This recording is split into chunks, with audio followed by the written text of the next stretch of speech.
ఇటువైపు ఎవరైనా చెప్పండి.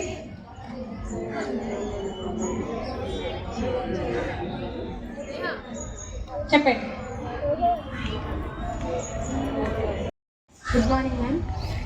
మీరు చెప్పినట్టే తడి చెత్తని, పొడి చెత్తని, హజార్డస్ చెత్తని ఇంటి దగ్గర, మా కాలేజ్ దగ్గర విడివిడిగా చేస్తూ, సెగ్రిగేషన్ చేస్తూ, దానికి వేస్తూ మీరు చెప్పినట్టు పాటిస్తూ ఉంటాం మ్యామ్.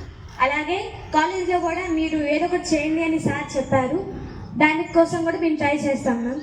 ఏదో ఒక ప్రోగ్రామ్ కానీ ప్రాజెక్ట్ కానీ చేయడానికి ట్రై చేస్తాం. గుడ్. ఇది ఎందుకు చేయాలి ఎవరైనా చెప్తారా? అదే ఇవి అన్ని చేయడానికి ఇప్పుడు మనకు సపరేట్ కార్పొరేషన్ ఉంది, మున్సిపాలిటీ ఉంది, ఇంతమంది స్టాఫ్స్ ఉన్నారు. జనవరి 2025 ఆన్వర్డ్స్ మన రాష్ట్ర ముఖ్యమంత్రి వర్యులు ఇది ప్రతి నెల 3వ శనివారం ఇలాంటి ఒక కార్యక్రమం రాష్ట్ర వ్యాప్తంగా నిర్వహించాలి. దాంట్లో ప్రతి నెల కూడా ఒక్కొక్క థీమ్ తీసుకున్నాం.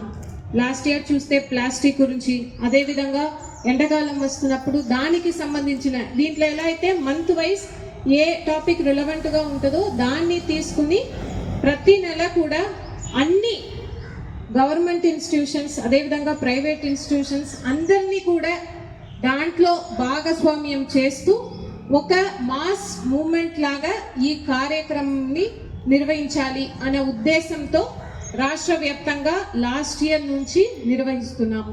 సో ఇక్కడే నేను ఇప్పుడు కొంతమందితో ఇంటరాక్ట్ అయినప్పుడు స్వర్ణాంధ్ర గురించి చెప్పారు. మీ అందరికీ కూడా బాగా ఐడియా ఉంది. స్వర్ణాంధ్ర ఇయర్ చెప్పండి. 2047. సో అందరికీ కూడా ఐడియా ఉంది. స్వర్ణాంధ్ర 2047 ఇది కూడా మన గౌరవ ముఖ్యమంత్రి వర్యులు ఒక విజన్ 2047 ఏదైతే విజన్ 2020 అని పెట్టారో అదేవిధంగా ఇప్పుడు స్వర్ణాంధ్ర 2047 అని పెట్టి దానికి ఒక 10 సూత్రాలు ఇచ్చారు.